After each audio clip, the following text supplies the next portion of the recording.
চট্টগ্রামে পোশাক কারখানার গুদামে অগ্নিকাণ্ড। চট্টগ্রাম নগরের উত্তর কাট্টলীর এইচবি পোশাক কারখানায় বুধবার সকাল ৯টা ৪০ মিনিটে আগুনের সূত্রপাত হয়। আগুন লাগে ভবনের নিচতলার গুদামে, যা দ্রুত ছড়িয়ে পড়ার আশঙ্কা থাকলেও ফায়ার সার্ভিসের তৎপরতায় পরিস্থিতি নিয়ন্ত্রণে আসে।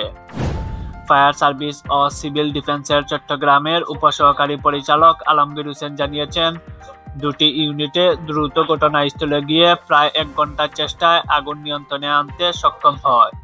সৌভাগ্যবশত এই ঘটনায় কেউ হতাহত হয়নি।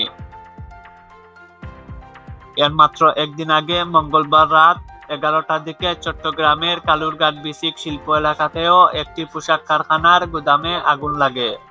দীর্ঘ সময়ের চেষ্টায় সেই আগুনও নিয়ন্ত্রণে আনে ফায়ার সার্ভিস। এই ধারাবাহিক অগ্নিকাণ্ড আবারও প্রশ্ন তুলছে পোশাক কারখানাগুলোর গুদাম ব্যবস্থাপনা ও ফায়ার সেফটি কোথায় দাঁড়িয়ে, নাকি কোনো রাজনৈতিক দল তাদের উদ্দেশ্য হাসিলের জন্য এসব করছে। আজকের আপডেট এখানেই শেষ। আরও বাংলাদেশ সংক্রান্ত খবর পেতে আমাদের চ্যানেল বিশ্ব বাংলা সংক্ষেপকে সাবস্ক্রাইব করে পাশে থাকুন। পরবর্তী ভিডিওর জন্য অপেক্ষা করুন। আল্লাহ হাফিজ।